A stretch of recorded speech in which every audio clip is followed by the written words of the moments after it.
6-yard rush for 16 gains, and that changes right there on cue. He's into the triple digits. Taking a deep shot. Brown is down there, and he's got it! Oh, what a catch! They're coming. Fields is in trouble. Racing away. He's sacked again. Myles Garrett, a career day. Living in the backfield. 4.5 sacks. In one timeout for Cincinnati. And going deep into the end zone and caught by Chase. Oh my goodness, what a crab. Four. He was bringing 5. In trouble. Watts brings him down. Maybe this time. Keeping himself untouched into the end zone. Have you ever felt? The pump fake. Are you on the play. listening? That's intercepted by Wilson. Ball's out. Oh, the ball is out. Oh, boy.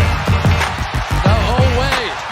Geno Smith will drop deep. He'll pump. He'll take a lost the football. Knocked down by one. Recovered by Devin Bush, who circles the right way. He almost lost the ball. Pressure coming. Mayfield able to get away, and now he'll uncork it for the end zone. Ball in the air, and it's caught. It's caught. Donovan Peoples-Jones. Baker's prayer is answered. Welcome to another edition of the AFC North Talk. I don't think there was a good game this week, but we're going to talk about them, We welcome you. Thank you for everybody that is being here. And you know what? Let's get this thing started. I forgot, Q, you were going to do first, right? Go ahead, man. I'm gonna put Browns, Bengals. Suck the moment. What was the final score of that one, by the way? Final score? I don't know. 41-16. A lot to a little. Oh man, well you know what? I was gonna say this was the Joe Burrow, Jamar Chase pack, the Uno pack, and the Joe Burrow pack. But honestly, this week, I like the change. baby, this is the LSU pack right now. I'm smoking, right? Because it's all LSU dudes that's hitting this L this week, right? Odell. Not a great week to be Odell Beckham. Now look, he might have a good week next week. He's gonna probably go to the Seahawks or whatever. Good on him. But this week he needed to take that L. Then Joe Burrow leading the league in interceptions. I got a special pack for Joe Burrow. Jamar Chase, look, had a rough game, man. He had a rough game. He's not a bad player. He's obviously going to bounce back from this. He's not going to be like we were talking about this jokingly, but like Jamar Chase was on pace to be like the best wide receiver of all time. Like that clearly wasn't going to continue. So yeah, obviously he's had a couple of hiccups the last few weeks. Teams are eyeing up on him, figuring out a way to defend him without necessarily squatting on him, and really playing him well. And I think some respect is owed to Mr. Denzel Ward, who I've heard countless slander on, whether it be Browns fans, whether it be Bengals fans, talk about Denzel Ward not good no more. Look at Denzel Ward's stats against in the last 6 weeks. They're pretty good. He's still Denzel Ward. Don't kid yourself about Denzel Ward. Don't throw to Denzel Ward and think this is a game here. And also, let's give a shout out to somebody. I think it was on Ace's channel. I gave a shout out to Greg Newsome. Greg Newsome, who I've been saying, man, he might be the best corner on this team, on a team that has a couple of good corners because he was balling. Shout out AJ Green III, who had to step in after that pick 6 and made a great play, ironically, on Jamar Chase. And we're going to talk about the Browns. There are some things about the Bengals that I saw in that game that I'm like, okay, this is going to be a little bit of an issue for the Bengals going forward. Now, I'm going to be fair to them. I know I got the chains on and I'm laughing at you. I'm smoking a Joe Burrow pack. Obviously, I'm a Browns fan, but I'm going to be a little bit fair here. Bengals got a little bit of issues here on the offensive side of the ball. Not like game-stopping issues, not issues that's going to stop them from winning some games going forward, but against certain teams, it's going to be an issue. We talked about this going into it. The Browns have had an issue with strong arm quarterbacks attacking the deep ball. The Bengals decided they were going to try to do some of that, right? They were going to try to get that ball downfield. Now, I always say this. When you talk about a quarterback who has a quote-unquote weak arm in the NFL, it's not that they can't push the ball 50 yards down the field. Anybody who calls himself a quarterback in the NFL, minus like a Case Keenum, who's in the NFL not because of his playing ability, but because he's a good teammate or whatever they call it. I'm gonna fit all my slander in here. But usually you're in the NFL because you can push the ball 50, 55 yards on the field. The difference between somebody who has a strong arm and what's labeled a weak arm in the NFL is the velocity, right? How fast is that ball getting downfield? The issue with Joe Burrow isn't that he can't get the ball downfield. He can get the ball downfield quite fine. He doesn't get it downfield fast enough. What you saw this week, right, was those issues kind of coming to light. When you see the Browns making so many pass breakups at the point of attack at some of these deep balls, that's the issue, right?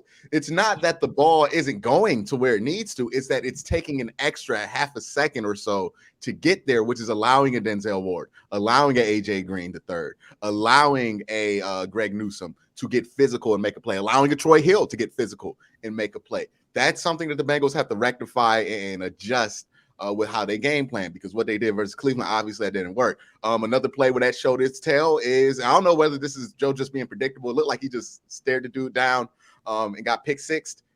These things can't happen. And I know we haven't really talked about it because Joe Burrow, for the most part this season, has been pretty good. But those interceptions have been underneath, right? It's been playing underneath, and it's kind of been getting ignored. I remember when we were talking about the Ravens game, right? There was a red zone interception in that game that could have changed the game, but Lamar and the offense just were stagnant. You get into this game, red zone interception again. These things cannot happen. If you're Joe Burrow and you're supposed to be one of the main pieces that are carrying that team.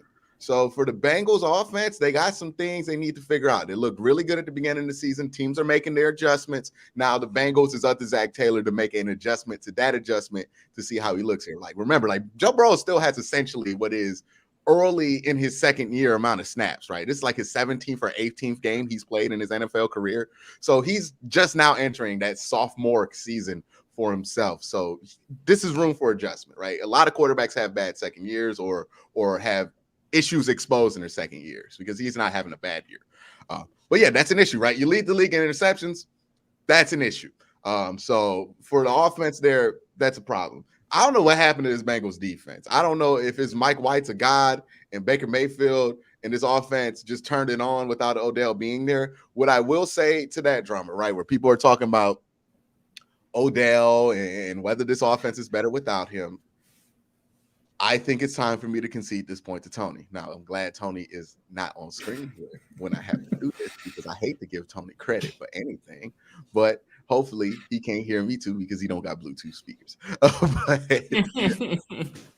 But in all reality, there was something to what he was saying. These splits are undeniable, right? I put up the split on Twitter where Baker has like 40% passing versus the Bengals. He's 6 touchdowns, 6 interceptions. He has 14 touchdowns, no interceptions, 77% passing, and a 4-0 record against the Bengals when Odell Beckham's not on the field. There is something to that. When you look at Baker Mayfield today, that looked like the guy I thought we were getting at the end of the season last year, right? Quick decisions, attacking downfield, deadly accurate in some of these spots. I mean, all the balls he threw to Donovan Peoples-Jones and David Njoku this week were just flat out amazing passes. The one touchdown to David Njoku, tight window, fitted in there, manipulated the safety, textbook stuff there, right? That corner hole shot in that cover 2 that he took to Donovan Peoples-Jones on a whim, beautiful ball. Beautiful ball. Obviously, the deep ball there. And then there's another ball where he threw a kind of over-the-shoulder one to Harrison Bryant that I thought was a really nice ball, too. So the ball placement, I know people are like, oh, it's only 14 passes or whatever you want to say to negate it. What he did in the little amount of snaps that he had or the little amount of passes that he had were killer. These weren't like screens that were going to the house. Like Baker was actually making plays with his arm. So, people can try to negate that all they want. The boy balled, and he looked way different out there without Odell. Now, what was some of this reason? I was talking about this with my guy, Jake Burns, who watches the film, and he was telling me what I saw, and I was telling him what he saw, and we saw the same thing. Baker looked comfortable. Baker looked like he wasn't worried about where that ball was, where people were going to be. He looked like he was ready to throw the ball. Like we have talked about this with Baker Mayfield. He escaped the pocket way too early. Why is he doing that?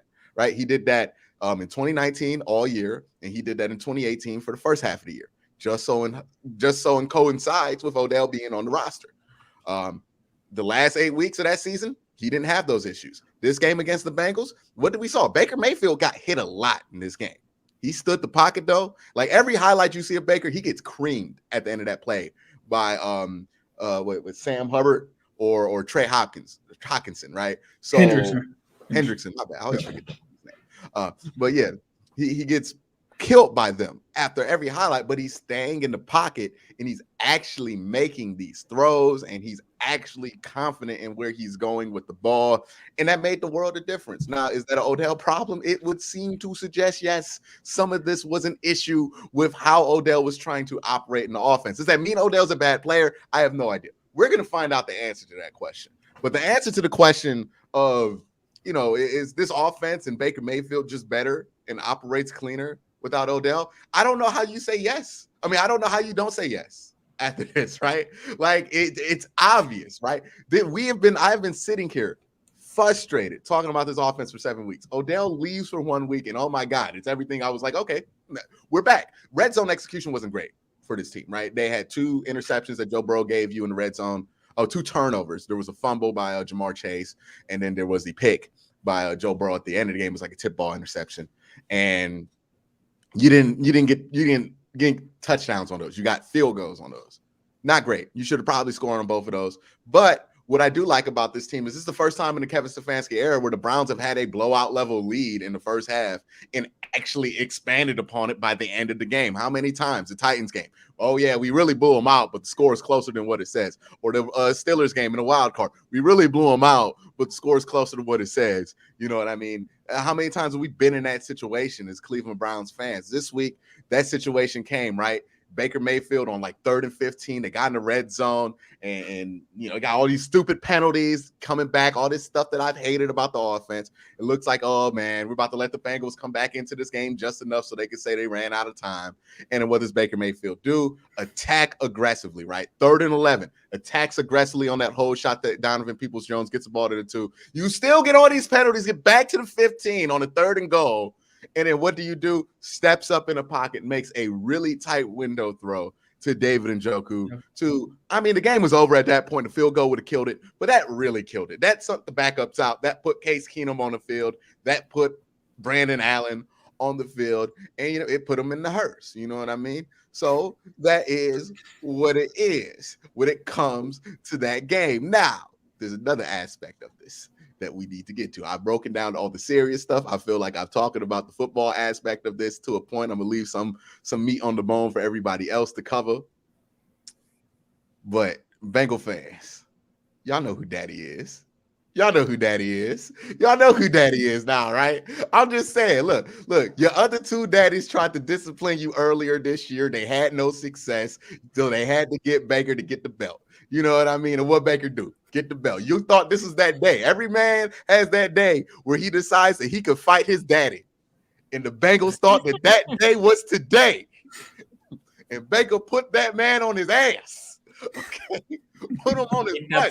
Special. Fans went from Super Bowl to our season's over. I saw them comments. We losing out. Let's talk about the draft. It's completely shaking the psyche of the Cincinnati Bengals in a way that I've only seen Big Ben do to the Cleveland Browns, and I know that pain all too well because it just happened last week. But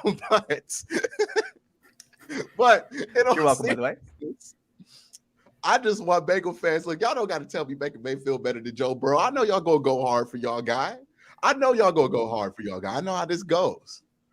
But we not about to let's just never be disrespectful to Baker Mayfield like that again. Let's just stop the comparisons to Andy Dalton. Let's just relax on being disrespectful. I get it, Baker fans. You see Baker Mayfield and he don't look like nothing special. He look like Baker Mayfield, and you guys see him on your progressive commercials and everything else. But hey, when Daddy walk into Paul Brown Stadium with something to lose, Daddy comes smoking, baby. You know what I mean? The last 2 times. So it is what it is. And look, Bengal fans, I hope that y'all get this right. I hope we have a more competitive game at First Energy Stadium. It seems to be a better venue for you guys than Paul Brown Stadium, according to Baker Mayfield statistics. But, it is what it is. So Bengal fans, I know y'all didn't come to my chat. Hopefully y'all showed up to this chat. I just want to know where they at and where they've been all week, because they've been in my inboxes on my Twitter since April talking about this game. And I've been sitting here like, okay, y'all hype, y'all excited. But what I say all year, Tony, what did I say all year? Every time they brought up this game, y'all better not lose this game. I've said that all year. All right, talk all that mess you want. Don't lose this game. You don't want to see me on this show if you lose this game. So I hope that y'all have had the courage and the balls to show up and eat your dinner that your daddy cooked you tonight, smoking the pack. Okay. And let's give a shout out, by the way, to the Bengals fans that are in chat today, because obviously this is not a fun show to watch if you're a Bengals fan. So I respect you. Yeah. I respect you if you in chat today, Bengals fan. I'm not disrespectful to y'all. But the Bengals fans that have been in here all month since April, telling me I'm dumb for thinking the Browns can beat the Bengals twice. Now, when that happens, y'all better be here too. But for right now, I respect the ones that are here. But to the ones that don't, I'm gonna put y'all on this little LSU pack and I'm gonna smoke it. So y'all have yourselves a great day. Those who are here, I respect you. But those who ain't, where they at? Let me go with a super chat. Here's Ray Rags 14. I told you yesterday I had to see this on live. I've been waiting for this all day. Shout out to you. Thank you for the donation. Real quick, Steady, before we go, we have big respect to everyone who is watching us live. We have over 400 people watching. We do only have 88 likes, so let's try to get that like number up. Helps us spread the word about the show. 400 of you watching. Let's get that like number closer to 400. Eric Grover, by the way, I think this is a great one. Progressive just announced that the next season at home with Baker Mayfield will be filmed at Paul Brown Stadium in it's Cincinnati and that mother boy. Cincinnati. Then here from Nova Stone Q, agree. Bengals are fraud. Burrow over Lamar. No. Okay, now we could agree that conversation was a little bit premature, the Burrow over Lamar one, but I don't think a ton of people were having that conversation. I don't think the Bengals are fraud. I don't think they're like going to go and like be a 6-10 team or something like that. They're going to be 500. They're still going to be in the playoff picture. They're a decent team. They're just mid right now. You know what I mean? Like the Browns are just a better team. This is all I've been saying. The Bengals aren't a bad team. Y'all just ain't better than the Browns. And that's been a hard reality for y'all to accept. But, hopefully y'all can accept that with the result of this week's game. I know Ace has told me, look, the Browns ain't like that. We don't blow out the Bengals like that. Well, we had to add one to the collection. You know what I mean? So here, Mr. Whisper, shout out to you, think of the nature Ace. Is Burrow targeting Chase too much? Also, what is the biggest issue in the defense regression? I feel like their aggression isn't there anymore. Ace, you want to comment that when you go your analysis, or you want to? I can respond to this one right here. I think, are they targeting? Is Burrow specifically himself targeting him too much? I'm not sure if I would say that. I mean, we have to know what play is being called, who the play is for. Is he the first progression? Is he the first look? I do think if you're going to target Jamar Chase 13 times and only target Tyler Boyd twice throughout the whole game, and some of the things we've seen the past couple of weeks, that could potentially be an issue. But it's hard to say for me, not knowing the inner workings of what's going on with the play calling and what the game plan is, to know that. But I do know that I feel like they are targeting Tyler Boyd extremely too little over the past couple of games. Okay. Here from the trip, shout out to you. Thank you for the donation. Ain't no way y'all let that happen, Bengals. Nah, I'm playing. Jax beat the Bills, so yeah. Pay Lamar now. Is he getting Pat Mahomes money, honey? Oh, yes, he is. I mean, Pat Mahomes got paid like 2 years ago. So I think a minimum, especially if the Ravens make a deep run. Yeah. I think if he doesn't get it, he's near $500 million for 10 years. Similar to 50 a year, please. Yeah. I mean, the higher the number, the better it is for everyone else in the division. I mean, he's one of those few cases where, like, you give him $50 million a year. I don't think you can make much of an argument that he wouldn't be worth it for the first 4 years of that contract. Like, no. The whole offense, like the whole argument, you need pieces around him. You just need Lamar and then like just figure it out around him. Like, so you'd be all right. We'll talk about this now with the Ravens. We got to stop with this whole day. He doesn't have any receivers. Like, hey, stop. No, We got to stop saying that. But the Makes problem it now sound is so the much receiver. better. It's the O-line. It's the O-line. But anyway, we'll talk about the Ravens later. Burrow says Bengals winning Super Bowl. LL, no playoffs. He did not say that. Joe Burrow said, if we win this division, we Yeah. can win it all. He didn't Yeah. say we will win it all. And I agree Yeah. with him on that. If anybody wins this division with these 4 teams in it, I think you should feel like you have a shot to make it to the Super Bowl because it's the toughest division in football. To be fair, And the Yeah, weakest also, like, what do AFC people- in a long time. Yeah, and and the what do weekend, yeah. people expect somebody who was gonna say talk that, about yeah. winning their division to say? Like, you know what I mean? If Baker Yeah, if you would, goes yeah. up there and talks about what he better say it, Ben better say it, and Lamar better say it. If you make the playoff, you better feel like you can Exactly. win the Super Bowl. Else why No, are you you in the Super Bowl? Exactly. If you make Why the are you in the playoffs, playoffs? yeah, You know what I exactly. mean? With you in the playoffs, I hope we can have a good showing and not embarrass ourselves. Yeah. That's Yeah. a good way. Nah. Yeah, you wouldn't want to lose to Chad Henne. Jeffrey Brownie's here. Denzel Ward owes Burrow an apology for breaking his Yeah, that was ankle. bad. That was sad. That's That not was assault. nasty. I was almost worried that he got hurt on that play doing that. I was just like, don't try to tackle anybody. And then here, And you Lamar don't want that. Jackson. This is Hassani Berry, Armstrong, Lamar Jackson. Enough said. I can't wait to talk about this Lamar MVP stuff. Ray I have Rex, takes on that for sure. I hope Q don't get this stream taken down too. Nah, I learned my lesson. I had to have my meeting with Roger Goodell and Susan Wojcicki from YouTube. You had a stream taken down? Yeah, I got my. You didn't. Oh yeah, I got my first post. I got the post game stream taken down because I was showing the highlight of Joe Burrow getting diced up by Denzel Ward and playing the Mitchell King audio from Black Panther over top of it. So that will do it. I got taken out the league for about a few hours, but then I got reinstated. And this mess here, shout out to the Nation Q, looking like Bengals better have my money. Okay, before we go to Ace, Tony, let's pay some bills. Thank you, Rain. Let's do it. Should have had this pulled up. Ah, All right, here we go. This holiday season, I'm giving thanks to our friends at Manscaped. Do I tell my extended family that I have the Performance Package 4.0 from the global leaders in below-the-waist grooming? Not to mention, it includes their Lawnmower 4.0 trimmer to tame my bush and score brownie points with the in-laws. Boy, this copy is, it's okay.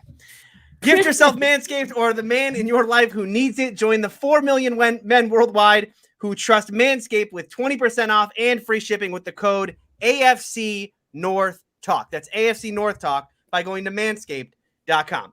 Think your holiday spread is good? It's time to give thanks to the Manscaped Performance Package 4.0, or as I like to call it, the perfect package for your package. Inside, you'll find the Lawnmower 4.0 trimmer, Weed Whacker ear and nose hair trimmer, Crop Preserver ball deodorant, Crop Reviver toner, performance boxer briefs, and a travel bag to hold your goodies. Think of it as a cornucopia for your balls. Their Lawnmower 4.0 features a cutting-edge ceramic blade to reduce grooming accidents thanks to their advanced skin-safe technology. The Performance Package 4.0 also includes the Weed Whacker to chop your worst weeds up top in your nose and ear. And you can't forget Manscaped's liquid formulations. They're like the pumpkin pie and ice cream after Thanksgiving dinner. Can't live without it. The Crop Preserver ball deodorant and Crop Reviver toner spray. Your balls will be living in turkey heaven with these formulations. For the gifters out there, Manscaped seals the deal with their 2 free gifts in their Performance Package 4.0, the Manscaped Boxers and the Shed Travel Bag. Gifting Manscaped is the ultimate hack to become the family favorite. Manscaped has been busy and just launched their refined body wash and 2-in-1 shampoo plus conditioner. Both feature Manscaped's signature scent and will help unlock your confidence this year. Your boys and body will be oh so fresh and so clean when you start off your self-care routine with the ultimate body wash, shampoo, and conditioner. So you can get all that for 20% off and free shipping. But you have to use our promo code AFC North Talk. AFC North Talk, all one word, at manscaped.com. And it's there in the description below. Before I go to Ace here, I do want to give a quick shout out here. We started with 100 people in the survivor pool. There's only 5 left. I don't know if y'all know this. There's only 5 left. So Whoever wins, we'll announce it here. We'll make sure we give a shout out. But if you're one of those 5, I know one of the 5. Are you still in it? Is anyone still in it? No. Raiders all took out. me down. Yep. Yeah, we're all out. All right. Shout out to all of you. By the way, winner, by the way, is going to get a free gift from Manscaped. So Yep. appreciate Manscaped for sponsoring that as well. Yeah, I appreciate that. So Ace, what do you saw from this game, man? Man, I saw complete and utter domination from the Browns. You got to take your hat off to them. And, they came into PBS and they came in with a chip on their shoulder. And this is one of the things I was worried about. I didn't foresee it playing out in dominating fashion like they did, but I felt that they'd have, something to play for in this game, especially with the OBJ drama, to not only prove something to themselves with their season on the line, but also to stick it to OBJ and just kind of say, we are more than Odell Beckham Jr. with this team. We are backing Baker Mayfield 100% completely. So I think that from that statement, that was one of the statements. The other statement is that they're alive and well in the AFC North. And even when we went into this game last week, I was like, I'm not buying this whole thing that the Browns aren't still one of the best teams in the league, that they're finished and that we're just going to roll over them, especially when we just let Mike White throw for 500 yards of total offense or have 500 total yards of offense in this game. So you got to give credit where it's due. I mean, Joe Burrow, I think, had obviously costly turnovers. The 11 interceptions on the season is definitely something that has to be addressed and talked about. I myself kind of started from that Bears game talking about that. There were a lot of people that had their pitchforks out for Zach Taylor in that one. I kind of said, if Burrow doesn't have 3 picks at the end of that game, probably looks a little bit different. In this game, I think there's blame that can go on Joe Burrow. Also I'd probably say Zach Taylor and just the coaching staff in general on defense. I'm not going to be too harsh against the defense, but we saw a lot of the issues that Cincinnati has had this season completely magnified. And this is one of the things that I worried about when you're going against a guy like Nick Chubb, which with certain teams, the Bengals defense has just not been able to stop them. And then you talk about this Browns offensive line as far as them matching up with us. And I felt like they left their imprint on this game. But to start out this game, I felt like Zach called a solid first drive of plays. My only issue was before you throw the pick 6, you literally had no runs in the red zone to Joe Mixon. What is the point of you paying Joe Mixon $14-15 million a year if you get into the red zone area and you don't even give the man a handoff? He tried to get cute and do the reverse to Jamar Chase, and that's fine. But Joe Burrow stares down Denzel Ward, and you're already behind at home with the team that you were given the ball at halftime, right? So then you come back, you have some success there, you get some points on the board, but you know that Baker in this offense is coming, and primarily Nick Chubb. And they just were not able, once again, like Quincy said, Baker Mayfield, the Bengals defense, the last couple of seasons, probably the last couple of years, have made it pretty easy on Baker Mayfield for him to take advantage of them. He looked very comfortable. I don't feel like he was even touched really in the first half at all. And he sat back and he executed. And he didn't have to do much, right? Because right after that, the Bengals have another turnover. And quite quickly, they find themselves in a 2 score deficit. So they can't even try to run the ball, even if they really wanted to. They have to pretty much play catch up in this game. The other thing where I had an issue with Zach in terms of this game is one key point in the game. I get what he was trying to do because it's right before halftime. I believe at that point it's 20. I think it's 24-7. I can't remember correctly, but I remember wanting 7 instead of 3, and they end up going in, I think, 24-10. And it was one of the weirdest things that I had seen. Like in a game that you're down 2 scores at home, you know that the Browns are coming out explosively. There really wasn't a lack of urgency to really score, right? And I understand that he was trying to run the clock out so you don't give it back to the Browns so they can score again before half and get it after the half. But he makes this decision where on a play at our own or at the Browns 20-yard line, literally the difference between first down and second down, they give up a sack, but it's only a 1-yard sack. And they literally let the clock go from 1 minute and 10 seconds to 28 seconds. And I'm just sitting there like, what are you doing? Like, what are you thinking in that kind of situation to waste that much time to not give your offense more chances at it? And that was the only thing that I was kind of scratching my head on there, right? So then they get the 3. And if you're watching me on my stream, I'm like, nah, you can't get 3 there because the Browns are going to come. In my head, I'm thinking the Browns are going to come out of the next in the next half and immediately score. And this is going to be a 3-touchdown lead there. So you get the 3, right? So then you're looking at 24-10 in that situation. That's still 2 touchdowns kind of lead there. You come out in the second half and your defense does something that you didn't expect. I honestly am shocked that they were even able to kind of stop the Browns there, but you get a much needed stop. You get the ball back. And then once again, in true fashion, this Bengals offense did the exact opposite of what the Browns offense did when they capitalized on stops. They did not execute and they did not score it. And here's the thing. It comes down to really one play on that, or really 2 plays stick out to me on that drive. And I hear a lot of Bengals fans saying, hey, Jonah Williams played the game of his life against Myles Garrett and all of that. I came into here saying, don't play Myles Garrett one-on-one. The Ravens don't do it. A lot of teams don't do it. The one sack, I believe, or one of the first sacks that Myles Garrett gets was so crucial because after that Bengals defense stops the Browns, you get the ball back 24-10. On 2nd and 6, Myles Garrett beats Jonah Williams to get a sack and make a 3rd and manageable 3rd and 11, right? And then on the very next play, since everybody's talking about his PFF score, the very next play, he beats Jonah again, doesn't get there in time. He gets it off to Ja'Marr Chase, right? But Ja'Marr Chase is short and still ends up hitting Joe Burrow on that play. And so this was the biggest part of the game because I'm like, this game is over. Like, yeah, it might be, a 14 or a 2-touchdown lead right here. But if you give this ball back again to the Browns, they're going to score again. That was just where my head was at. And we talk about going forward and stuff like that. And I understand we're on our own 33 at this point, but on a 4th and 3, given what was happening in that game with all of the lack of consistency on the offensive side for the Bengals with the turnovers and everything, with the Browns just clicking, I felt like that should have been the 4th down that he went for. 4th and 3 in that game, you've got to draw something up in that aspect. And what happens 2 plays later after we punt it to him? Nick Chubb is running 70 yards on your ass right for a touchdown to really essentially just close this game out. And so from that standpoint, to me, it's not specifically on one person, but Joe Burrow, those two interceptions, he's had them at inopportune times. That share of the loss is on him. He said it today. Shout out to him going on Colin Cowherd the day after an embarrassing loss like that and having the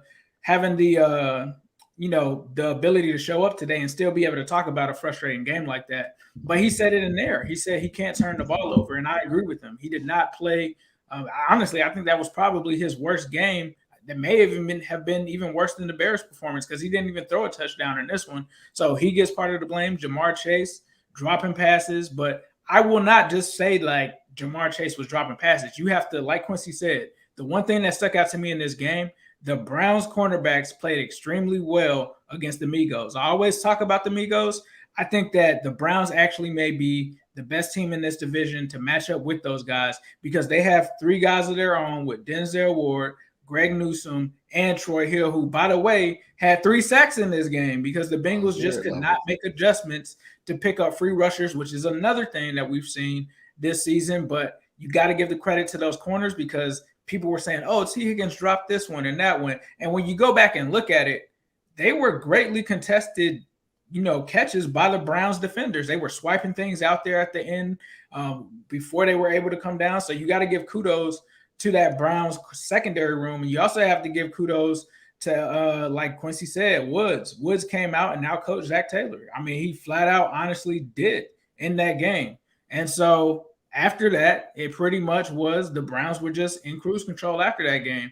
And so you have to give them the credit where it's due. They came out, they punched you in the mouth, they came on your home turf and says you can't beat me. And until we beat them, there is nothing that we can say to Baker Mayfield. There's nothing that we can say to the Cleveland Browns because they are back in this fight. But the one thing that I will say is it's not over. Like to say that the sky is falling and stuff like that, it's not over because even after that game, the Bengals and the Browns now are both still on the outside looking in. If you look at the standings, the AFC is crazy this year. You got 11 teams essentially with a 1-2 game or maybe no game difference. So these are 2 losses that you just took that are really going to hurt you. The Jets loss hurt you. The Bears loss hurt you. This loss hurts pretty much your spirit because you just got blown out at home. But you got to regroup and come out after this bye and really figure out what kind of team you are. Are you the team that was hot at the beginning? Are you this team that just dropped these last 2 games? You don't even look close to the same team that went into Baltimore and did what you did to them. That seems like it was 3 or 4 weeks ago, the way that they played after this game. So the one thing I'll say is I would not lose hope on this team. It's going to be close here, I think, down to the end. But you can't just assume that we're going to beat teams or going to be in games unless they go in this bye week and Zach Taylor and this collective offense figures out how to reduce the turnovers, figures out how to be more consistent offensively, figures out how to stop teams on defense and play the right schemes and not have a whole bunch of cornerbacks out there trying to tackle Nick Chubb. I don't know what strategy that was, but you got to correct that and fix it. And until then, you are what your record says that you are. And that's what my main takeaway is. Congratulations to the Browns. Hats off to them. They earned this win. There was nothing. I'm not going to sit here and say that the Bengals handed them a win when it was 41-16. I don't think anybody can hand somebody that. So that's what I'll say. But shout out to the Browns. They deserved it. And we'll have to see what happens at the end. Go ahead, Q. I would be interested to know what Larry Ogunjobi's run defense grade was, according to PFF, because it was one of those things. There were a couple of plays there. The touchdown play with Nick Chubb, you'll see Larry Ogunjobi did a classic Larry Ogunjobi, which is he's there. He didn't make the tackle. That's what the Larry Ogunjobi experience was in Cleveland. He's there. He can make this a 2-yard loss. He misses the tackle, and then Nick Chubb, next thing you know, he explodes on the field for 70 yards. There's also another play. I don't know if anybody caught it. It was a pitch right play, and Nick Chubb was supposed to go and take the field wide. He cuts this thing directly at Larry Ogunjobi, and I don't think that's unintentional. I think he knows exactly who Larry Ogunjobi disrespect. is. Who's somebody who cannot tackle him, right? Like I remember because the play looked really weird. They're like a fullback and a tight end all going wide on the field, and Nick Chubb says, "Nah, I don't need the help. I see 6'5", and I just ran right at him. He got like 10 yards on that play. So yeah, it was nice to see Larry Ogunjobi. Hopefully he has a better game and better showing in the run game than that. But I was like, I knew I wasn't going crazy when I thought that he was really bad in run defense for the last 3 years. It was just like, okay, I'm not crazy. Okay, we have a couple super chats here. Let's go with Sue Saeed. Thank you for the donation. I got 99 problems, but Chase ain't one. Uno out. Uno out. Robert A says, Is that the first game this year that the Browns defer to the second half? Feels like I don't keep track of it. I don't, but I don't know. It's not the first time they've gotten the ball in the second half. But I don't know. The Ravens always defer. Anime Tree says, do you guys think Baker playing like this because his big contract might be on the line? I mean, he has been with the contract looming all year, and he's been all over. Yeah, I mean, it's been there for 8 weeks, and he's played like poo. So only there was something that changed this week. Well, there was a change this week that might have illuminated some of the conversation. By the way, it's an interesting topic of national conversation because there are a lot of people dug in really deeply on either side of that argument, and the people who are dug in real deep on the Odell side, look, you don't have to I was on favor of Odell's still good. He just don't fit. And I don't think anybody took a nuanced opinion on this. They're like, oh no, it's Baker's fault. This week of morning television was hilarious to see. It's not just morning television. How many players this week were wearing free OBJ shirts? Oh, that's right. I did see that. There were a ton of players around the league. What? There was one in Minnesota. Justin Jefferson. LSU homeboy. LSU, yeah. There were players all around the league wearing these free OBJ shirts. I was surprised Jamar Chase didn't wear one, but I was that probably would not be a great idea. The one thing I heard is because they asked him about Odell Beckham Jr. Apparently, they're cool, but they're not that cool. He's more cool apparently with Jarvis Landry. They are him and Jarvis are tight, but him and Odell don't really know each other like that, from what I kind of gathered. Was he the one that gave him that money? Almost got him in trouble with the Joe Burrow thing. Could have been. Odell was the one that remember gave him Odell the money, that was Justin Jefferson. He was giving the money to. That's why Justin Jefferson wore the shirt. Okay, that makes sense. Okay, yeah. Remember he was giving out just hundreds. Yep. And Joe confirmed that it was real money. At first they tried to say it was fake money, and then he went on the podcast and say it was real money. He snitched on himself. Why did you do that, Joe? Well, he was gone. Hey, he was going pro at that point anyway. Who cares? Yeah, that was his last game. There was no way he was coming back to LSU. Yeah. Corona Guy 27 says away teams are 4-0 division this year. That's wild. That is, I cannot. That is crazy. Okay, let me just put my 2 cents to this game. this was a game that I'm trying to be nice to Bengals fans because lately I've been, Bengals fans say that I'm too mean to them. I'm not trying to be mean, Bengals fans. And by the way, I'm disappointed we hear something, Ace. He's your homeboy, so you can tell him that he said that he was gonna be here today for Quincy's monologue, and I haven't seen it. I might be wrong. I haven't seen him, so he's really quick to throw everybody, on Twitter. Not the first time the Bengals no-showed this year. Yeah, Not the second time. Yeah. So anyway, look, this game, I what I mentioned before this game, because I did pick the Bengals. I said, if the Browns can win the trenches, they can win the game, right? And they won the trenches plus. I mean, there was not only the trenches; they didn't left it in the trenches. Pressure Joe Burrow, pressure with blitzes, pressure without blitzes on the offensive line. The offensive line of the Browns look like the offensive line of last year, right? The Bengals, shout out to them, they have been balling on that D line. It didn't look like they were balling in this game, and then the Browns key and at the right time, right? Big play to Donovan People-Jones, right? Pick six. That was only Joe Burrow's pass was to the other team for a pick six, right? A touchdown. Yeah, the other touchdown pass. Sorry, to the other team. This is a game that what looked like was the Browns wanted it more. I think like literally the Browns came and said like, nah, if we lose, we're gonna be in a deep hole, and we can't afford to lose. And Baker said, I'm not gonna let this team lose. And Baker was very efficient. And Nick Chubb was a man possessed. Like nobody gonna tackle me. F that. I'm gonna just hop and take this. They punched the Bengals in the mouth. The Bengals look, me and Tony talk about this before, but the Bengals look a little. What is the word you use, Tony? A little soft in this one. Little soft. Yeah, receivers got manhandled. The trenches, both sides got manhandled. Man, I cannot even assess anything good from this game from the Bengals. And I didn't finish watching this game, by the way. But as I watched this game, it was very hard to address anything negative on the other side, which is weird. I usually, for example, when the Ravens win, I always try to find what they would not do good. And I have a segment called The Good, the Bad, and the Ugly, right? Because there's always, even on wins, there's always bad. But there's not that many in this game for the Browns. And look, the Browns not only are alive in this division, they put a statement game and said, like, I'm here, I'm alive. I mean, I'm only 2 games from the top. And then the playoff race, who knows, right? I think right now the playoff race number 7 seed is a 4-loss team, I think. So it is. Yep. Yeah, so they're way alive in here.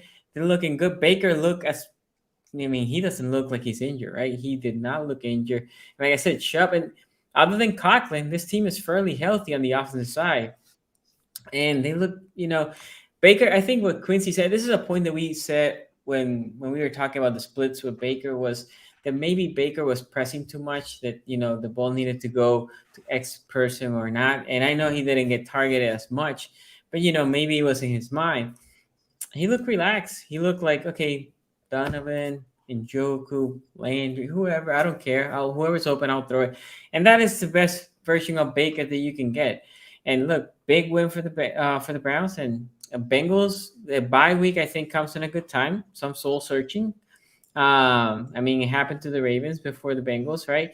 And they need to regroup because, I forgot this comment, because Ravens fans, and y'all know this, he like to make tongue-in-cheek, just a little joke here and there, saying, we broke the Chiefs. We broke the Chiefs because after we beat them, they didn't play well. But you broke the Bengals because you lost. We broke the Bengals because we lost so bad to them. The Bengals thought like season's over. Season over. Done. We don't need to. We're done. Obviously, Bengal fan, joking. I'm coming in peace here. But anyway, let me go to a couple super chats. Peace, Sonny. Ben, shout out to you. Thank you to the nation. Just hop on. I've been waiting for this to see how everyone will clown my Bengals. Shout out to you. Shout out showing up. These are the worst shows to show up to for a losing team when you get blown out like this.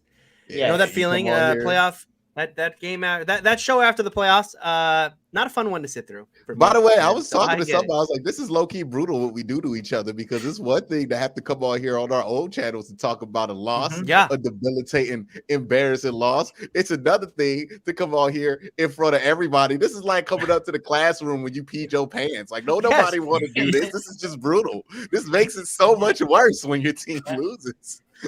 But so much Joshua Mater here. That wasn't Burrow. That was Patricia.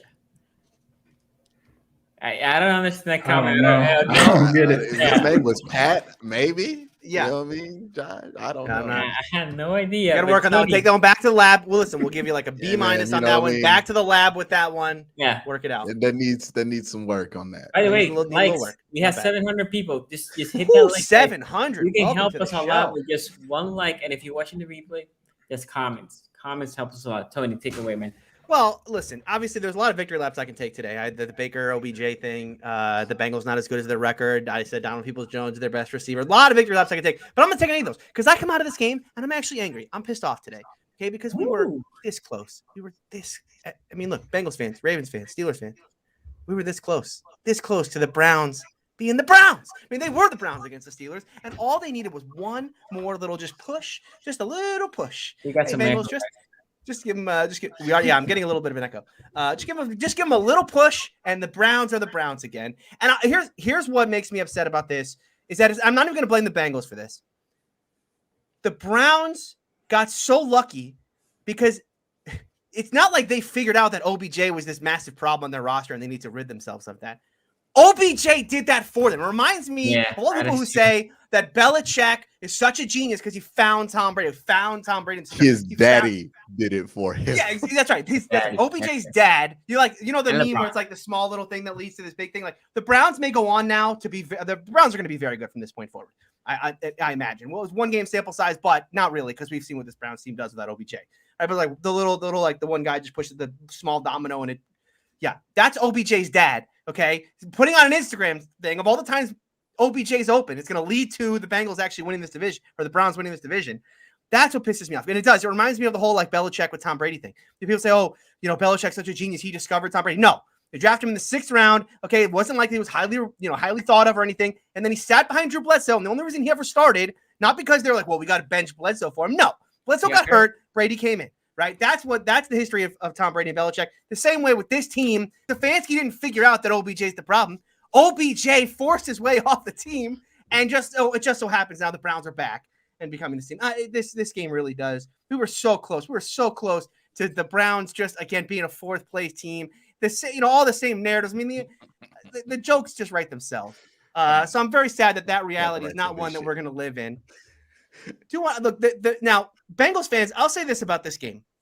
I've been very critical about this offense, especially the effectiveness, the efficiency of the offense. But I'll be honest. I bought in after the first 2 drives. I bought in to the point where like I sprinkled a little bit on the Bengals to win this football game after the first 2 drives because I thought the first 2 drives of this game were exactly what I wanted to see out of this Bengals offense. True efficiency. I think they had 1 third down maybe on that first drive. I mean, they were very, very efficient on the drive. 9-yard, 10-yard chunks, bang, bang, bang, bang. I mean, I think they had 1 third down. Like I said, they were just moving the ball efficiently down the field.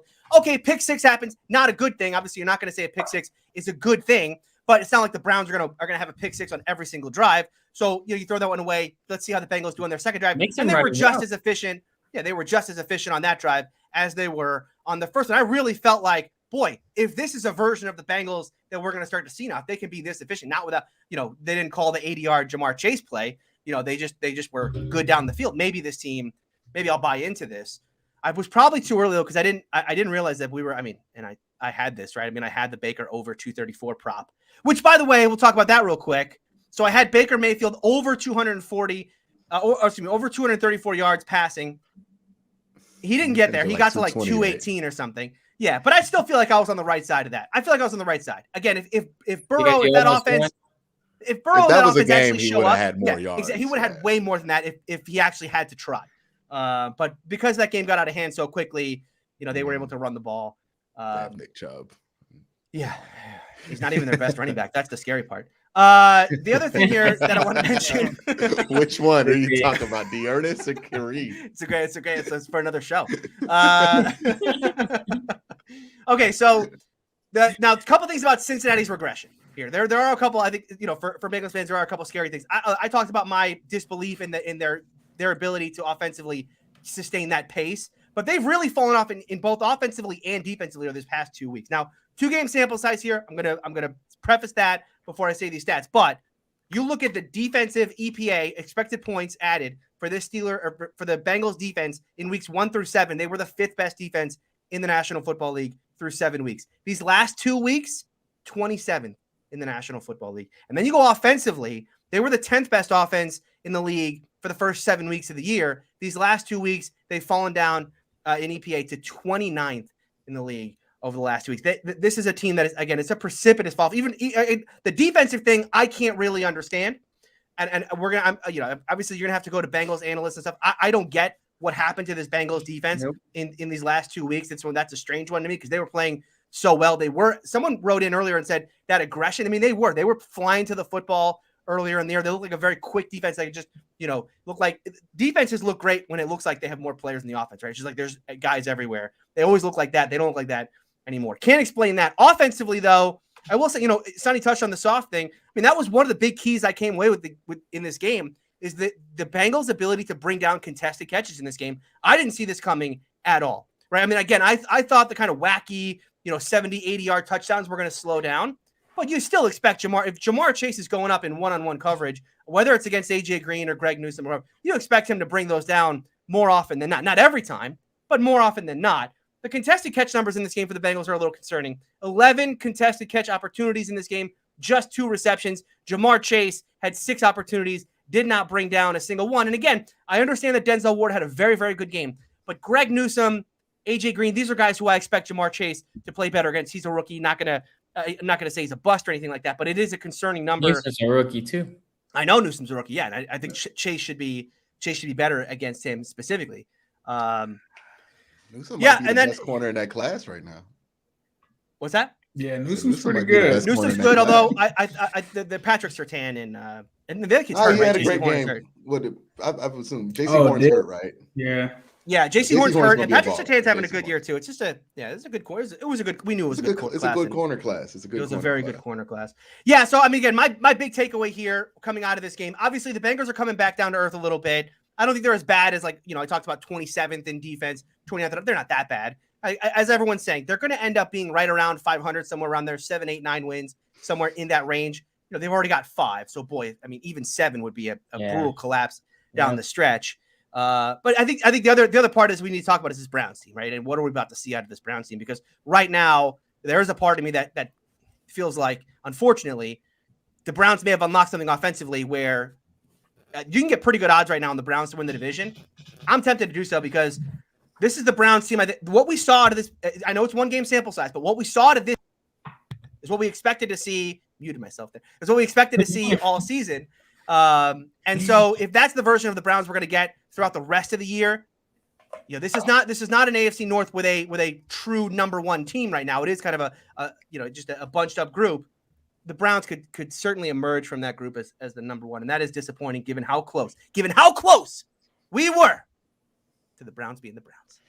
Okay, you know what I mean? It's just like last year. We thought that same thing was going to happen last year. It was like, all right, the Browns run, it's over. They just got embarrassed by Pittsburgh, same old team. Odell tears his ACL in the first quarter, and the whole rest of the year starts after that. What I mean? But this time, the Browns have to actually beat Baltimore to make up for that loss to Pittsburgh. They gotta actually get that one now. We'll see. It's gonna be another exciting week in the North. Yeah. We have a couple super chats here. Browns, the best. Okay, Robert, what do you think of the nature of Browns? The best cornerback room in the NFL, or 5th? Best cornerback room in the NFL. Chillax, Browns. Yeah. Chillax, Browns. Yeah, we were just trying to get the defensive coordinator fired like 3 weeks ago. Browns fans are like, look how silly Bengals fans look for hyping up their team as much as they did, and now Browns fans, you're doing the exact same thing. The Browns don't even have a top 5 corner room in the NFL right now. Whoa, Chill. You don't think so? chill. No, Not with Denzel Ward and Newsome and Well, this Troy is Hill. No, the best listen, game by Newsom, far, listen. but before They have that, a pretty good set of corners. they will going forward Right. have a very good set of corners. Are they top 5 today? No. Just like the Bengals don't have a top 5 receiver group right now in the NFL. Look, Browns fans tell me all the time, Bonnie. fire like you said, fire the D coordinators. Not because they were balling, right? I think they have a pair of corners that can play at that level and make. I you like think their that corners. on any given game. I don't think they've been consistent enough, right? Yeah. Even Greg Newsome hasn't been consistent enough. I mean, you could certainly say the same thing about Denzel Ward, right? He's just consistently either he's not on the field, he's not healthy, or he's not playing at the level that you want him to play at. But if these two players are playing at their level, they're going to be a very, very, very, very difficult tandem to go against. It's just that the question is about themselves. I think the biggest question the Browns answered was, I've been asking, hey, can they not beat themselves for a week? Like, what would happen if this team just didn't get in their own way for a week? And we saw what happened. Beat a really good team by a really good amount of points on the road. Disagree. So- I liked it better when they were beating themselves, but Get out, Jamie. But you know, I mean, they were getting in their own way for most of this year. It was just nice. Honestly, that was a lot of the excitement about this game. Was just nice to see this team finally not get in their own way, not make things harder for the defense than it had to be, or make things harder for the offense than it had to be. That was the story of the Chargers game, the defense making the offense's life way more difficult. That was the story of the Minnesota game, the offense refusing to pull away in that game versus Minnesota, and Pittsburgh refusing to get the go-ahead touchdown in the fourth quarter, despite multiple drives where you had good chances to get some ball at the 30. You fumbled multiple opportunities. It was nice to just see the team do what they had to do. Now we'll see what they do going forward. It is a one-game sample size of this team right now without Odell, but we know what the record's been without Odell. We know what the play has been from Baker Mayfield without Odell. Are they including Greedy Williams in that cornerback room? Sure Nah, they he said Troy Hill, because Greedy might be out for the year again. Greedy's out again. Greedy's injured all the time. Him and Denzel Ward together. They're It's favorite also place what I was to be saying is about the the corner room. It's like you got a lot of dudes on this defense who have like massive injury history. Yeah. But they have a good corner room though. It's a good corner room. I wouldn't say it's top they're a good 5, corner. but they have good corners. let them get there before we.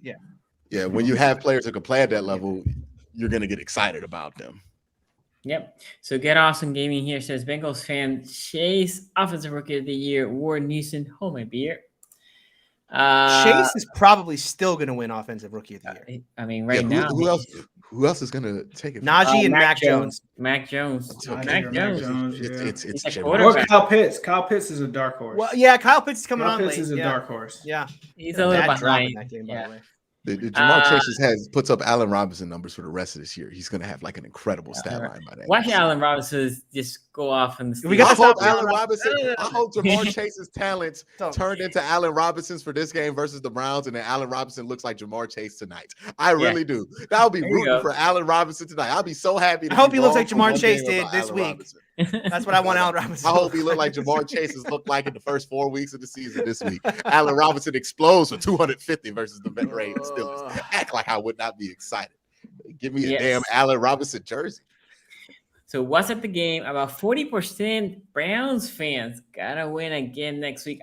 To be honest, I heard the crowd. I was surprised I because did hear some Browns fans. Yeah, there were for Browns sure. fans. I mean, you expected it. Yeah. no, but I was expecting the jungle to be like, nah, he ain't coming here. Well, it's to be fair to Bengals fans, that's a real difficult situation. Like this isn't because I know whenever that happens, people like shit on dump on the fans of the home team. One, it's Ohio. And like as much as the Bengals have done a good job carving out their own niche in like Ohio and Kentucky in that area and Louisville and that, the state of Ohio is still the Browns. Like it just is what it is there. Like most of the people who cheer football in Ohio cheer for Ohio State and cheer for the Browns. There is a small island there of Cincinnati, but it's like that's what it's going to be. And then when it's a big game like this, everybody wants to be there. Honestly, losing Odell energized the part of this fan base that hated him in the first place, never wanted him on this team. So then they're buying tickets. Like there was more energy for the Cleveland Browns, and it's not like they got to travel far because some of these people live in Cincinnati or near Cincinnati that are Browns fans. So like that's not like when it's not as bad as like when Steeler fans used to make half of First Energy Stadium, because that's a little bit more of an effort there. Okay. So I'll defend Robert, there. thank you for another donation. Wow, disrespect. I'm so tired of people poo-pooing on Chubb. He's a cutback zone running back.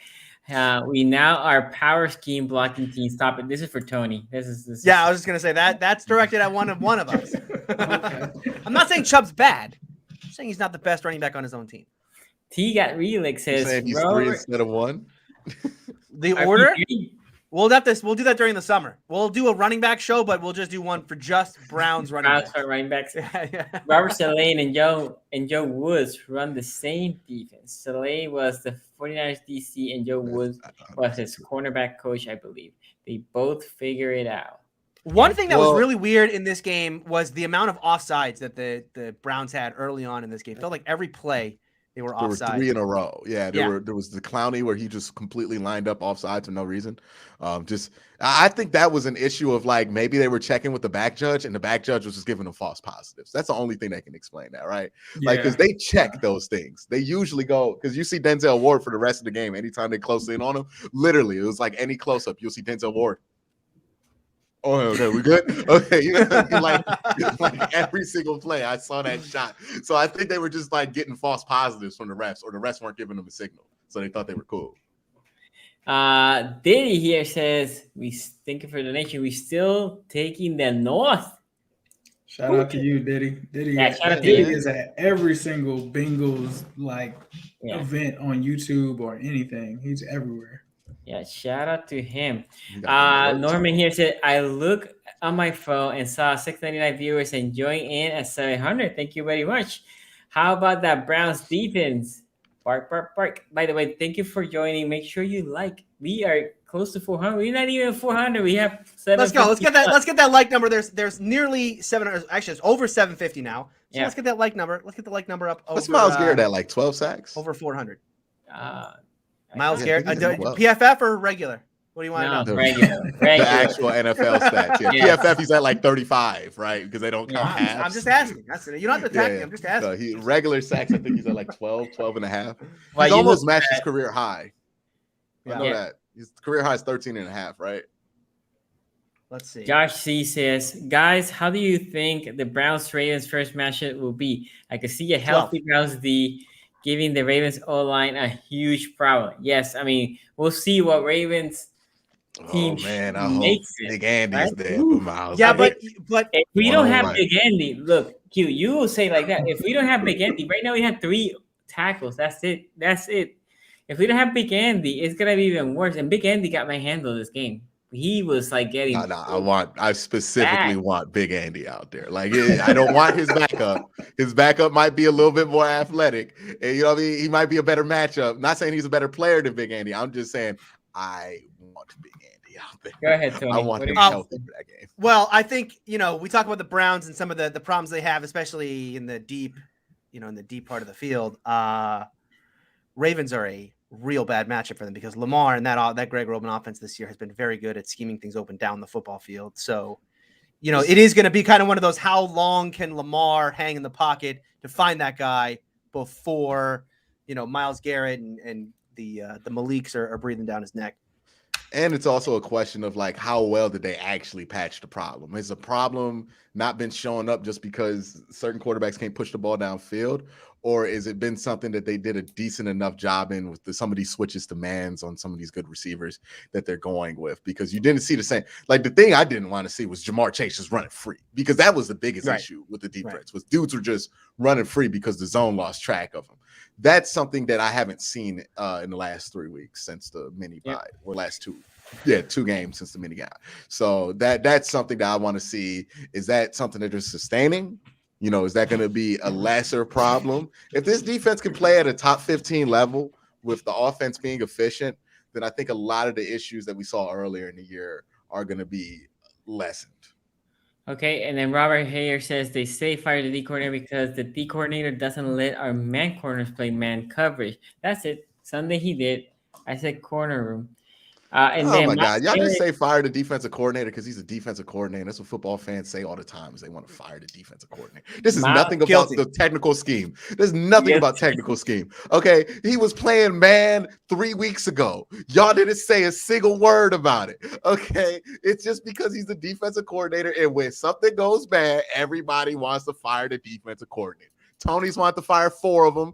Aces wanted to fire Lou Just one. Anarumo No, for just one. 5 God. years. Hey, One man. that Jets game, because I Tony bet. was like, "What happened to this Bengals defense?" I got a video, Tony, that I'm going to send you about. Yeah, that please do, Bengals because I am defense. intrigued to know. Quarters Watch coverage fire that the they love defensive playing. coordinator because defense is the one aspect of the game that we feel like we could just kind of sight read, and everybody's like, the problem, it's obvious. And sometimes it is, sometimes it isn't. Sometimes things are a lot more difficult than people give it credit for. But it's always the defensive coordinator that gets thrown to the wolves. Alex Van Pelt had been the offensive coordinator of a garbage offense for 8 weeks, and people wanted to give him a promotion because he's the offensive coordinator. You get more leeway with that. It's just that's why y'all wanted Joe Woods fired because he did, just like y'all wanted Andrew Sadejo fired because he plays safety, like because he's just there every time. Sean McGinney's correcting here you, Tony, and with Miles Garrett. No, he has 12 sacks. 12. The NFL says 12. Okay. Maybe Soul PFF Train- at 7.5. He's adjusted it down.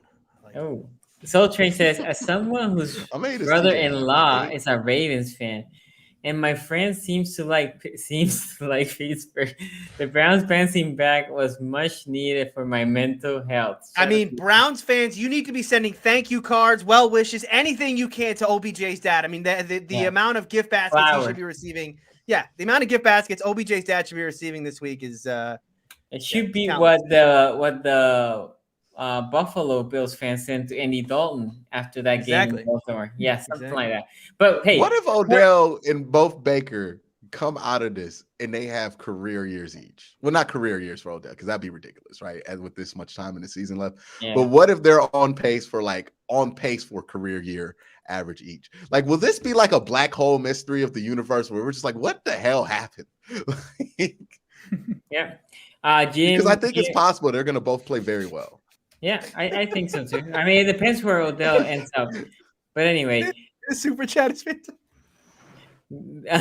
Does AFC North have the best collection of QB1s? Ben is giving people a Hall of Fame.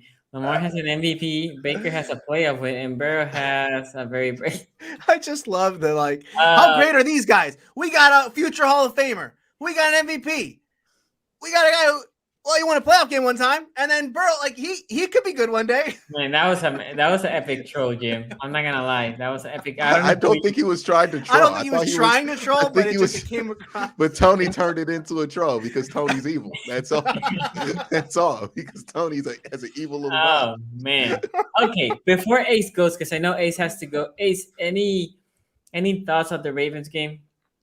I think the Ravens just did what, like we were talking before the show. They've kind of shown flashes this season where they can come and win in opportune situations, and I think that's what they did. It was shocking to me. Like I knew that Minnesota was going to come out swinging, right? Because their season's on the line as well.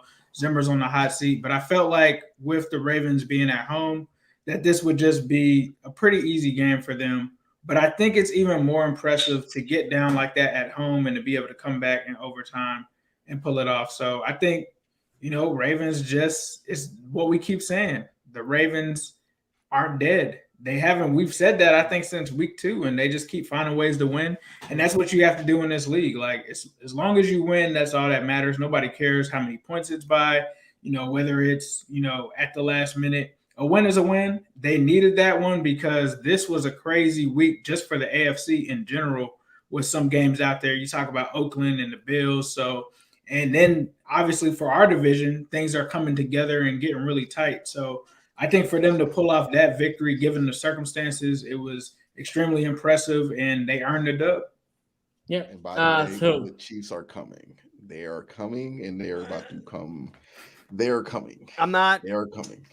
And I hate the idea of the Chiefs playing their best football at the end of the year. I hope you're right, Tony. But the defense, Jordan Love. Their defense is getting the last better, 2 weeks, the defense has been getting better. Yeah. And I'm just not going to imagine that this offense is going to stay having issues. Yeah, for the rest I of the agree. year. Watch OBJ going there. Mahomes, figured out. Like, boy, we better Figured him hope out. a tiebreaker F's them over because if Yeah. they playing well at the end of the year, don't nobody want that as a Nope. 7th seed. Agreed. Nobody wants that. Agreed. Okay, so let me say about this Ravens game because I tweeted a lot, especially in the first half. And let's talk about that first quarter. And the first quarter, the Ravens thought they were still on the bye. I'm convinced they forgot that the game started at 1. They thought they forgot to turn their clocks. You know the clock thing. They were asleep. Blown assignment, as I covered before. Marlon Humphrey's playing the out, waiting for that safety to roll over the Yes. top. Waiting for the safety to roll over the top. And Marlon Humphrey plays the out, and then he keeps pursuing Justin Jefferson, right? And the safety never was there. It was wide open touchdown. And the first drive for the Ravens, it ended up in a field goal. Second drive for the Vikings, Dalvin Cook. I think it was like a 70-yard run, and that caps up for another touchdown. Kirk Cousins pushes it in, and here I am, like, and the offense stayed asleep to like 2 minutes before the half. Right, the offense was like nowhere to be found, and this might be a novel concept for some fan base here. You can criticize your own team. Lamar Jackson had a very, very, very, very, very, very, very, very bad first half on the passing side. Throwing high, throwing all over the place. He was not accurate at all. Tony, I know you know who I'm talking about. Yeah, just throwing out cheap shots on when they're down. They're already down, Sonny. They're already down. Lamar Jackson was not accurate. Guys, in the Ravens fans will tell me Lamar Jackson was under pressure, and that's why he was not throwing the ball well. He was under pressure. But when he was not under pressure, he was still not throwing the ball well. This first half was one to forget. But I will say this, and thank God for this. In the second quarter, that defense clamped down. The defense, they were like, nah, we got to stop this bleeding. They were not allowing Dalvin Cook to run. And they were keying on the passing, and the Vikings couldn't move the ball. And late touchdown. I'm sorry? Zim's here. I see him in the chat. Oh, Zim's in chat? Yeah, I saw Zim's chat. Shout out Zim. So he showed up. Okay. Yeah, second half team. Hey, second half team. But what I will say is that defensive pass interference on Bateman, which was a clear DPI, that sparked the team, and we scored the touchdown. And I'm like, okay, we're only down by 7, right? I do a halftime report, and I'm like, we're only down by 7. Defense is playing way better. Let's keep it rolling. The Vikings get the ball, right? They have the ball in the second half, and they come back, kickoff return. And I'm like, oh, my God. My wife is like, Sonny, just take it easy. Take it easy. There's a lot of game left. I'm like, yeah, but damn it, right? But in the second half, the offense started playing way better. So what the Vikings were doing, they said, nah, you ain't going to beat us deep, which is, again, something we are still trying to adjust, that the fact that teams are trying to take us the long ball, right? The deep pass. And Giro, to his credit, which, again, Ravens fans don't give him enough credit, said, like, you know what? We're just going to beat you with bubble screen. Bubble screen and running the ball. Bubble screen and running the ball. That was it. Bubble screens and running the ball was what pushed that second half. Hollywood Brown had a hell of a game, yak yardage. I forgot to pull the stats for his yak. It had to be a lot because it wasn't like he was catching a lot of deep passes, right? And then the running attack, we kept running, and then the defense for the Bengals looked tired. They looked like it wasn't like we were just catching them for a bunch of like 20 and 30. So it was like 5 here, 4 here, 7 here, 7, 8, and the Vikings looked tired. That defense got tired, and the Vikings offense, nothing. They did nothing. So the Ravens were able to come back. They took the lead, and the defense for the Ravens had their one bad drive other than that first quarter. Tied the game. And look, Lamar had 2 interceptions. The one interception, which was the first one, the safety made a hell of a read. He was supposed to play 2 deep, and he stayed like in a 1 deep. Like he definitely was keying on Andrews. And it was crazy because Lamar wasn't looking at him because he saw the dude 2 deep. And the one safety, Andrews had the position of the one safety.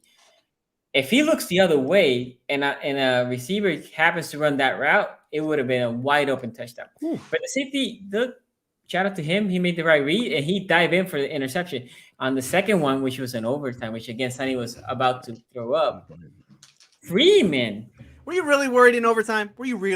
In that pick. Yes, in that pick. After the pick, yeah. Okay, Yeah. when they had to, I'm about to say, Yeah. like, when they got the ball, I was like, this is raps. And No, then Wrap it up. they turned it over. But now it's like, it's still Kirk Cousins, though. Yeah. Yeah. They didn't really have It was field Kirk position. Yeah. Cousins. Yeah. Yep. Well, I mean, he had the ball at He the got it 40. in the 40. He had They the got it 40 in at the 40. 40. It's 20 yards. Yeah. 20 He yards. literally only had to go 30 yards, and they go Yeah. 40 yards because their kicker sucks. They have Greg, Yeah. they Your have boy. Travis Coons or whoever, Greg Jones or Joseph, whoever No, used to they be a have- Browns kicker. Yeah, the Browns. Greg Joseph, Joseph. Greg Joseph. Yeah, so like it wasn't that. So I mean, they've lost the game because of their kicker before. But look, But- they're moving the ball well, right? They're moving the ball well in that drive. And Freeman, you're expecting Freeman to cut Barr and to have an easy completion to the flat. Pat Ricard that is having a hell of a game. And Freeman, for some reason, he stops when he sees Barr. And then undercuts it after he tips the ball. Great play by Barr. Lamar should have pumped it, but still great play by Barr because he was expecting Freeman to undercut. And after that, we get the ball because the defense again clamped down. The rest is history. They drove the ball efficiently, very efficiently. 3, 5, 7. I mean, Hollywood Brown. There was one moment that we went backwards. It was a 1st and 20, right? We went 1st and 5, and then we get 3 penalties in a row. We go 1st and 20, and Lamar Jackson, good pass to Hollywood Brown. Hollywood Brown had a hell of a game. Bateman also had a strong game. And yes, I agree here with Tony. I would say Baltimore, we need to stop saying that the Ravens do not have the weapons on the receiving side. I said this year, I like my receiving core. I think I said it before the season started. I like Duvernay. I like all these guys. Sammy Watkins didn't play. But Bateman has been really good, in my opinion. Not Chase level, but he has been really good. And Hollywood Brown specifically, he has taken a major step this year. He's playing really good. Now, Andrews didn't have a great game. He was very quiet. Not an Andrews game, but still. And with this running back taped in, Freeman has been playing good for us. The one big problem that the Ravens offense have is the O-line. The O-line's not good. The O-line's not good, and we keep losing players, and which is not great. Also, we lost our strong safety for the year, another IR player. Chuck Clark's out? No. No. Sean Deshaun Elliott. Elliott. He tore Elliott. his bicep and pectoral muscle. Oh. Yeah. The Joker. Does that mean more Stevens? Brandon Stevens? That means more Stevens. Yeah, I like Yeah. Stevens. Yeah, Steven has been okay, but as a 3rd-round pick, guy that only played 1 year as a corner, and the Ravens are trying to make him a safety, he's gonna have some mistakes. So anyway, Ravens. Look, last thing I'll say: this team is resilient. You cannot count them out. They have been down, and they still come back. Okay, I have a couple super chats, and then I would love to hear your thoughts. Robert here says, "Q, sit down. You're on time."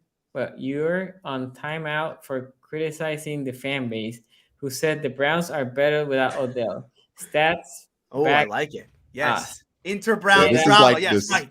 This is the softest super chat in the world. And unfortunately, I get a lot of soft super chats from people like Robert who are very soft, don't even have their face on their profile picture when they want to call somebody out. Yikes. But, I wasn't really criticizing the fan base. I was criticizing certain people who were taking this whole Odell thing to a disrespectful level that got to questionable realms of whether it's acceptable or not. And I'll stand on that.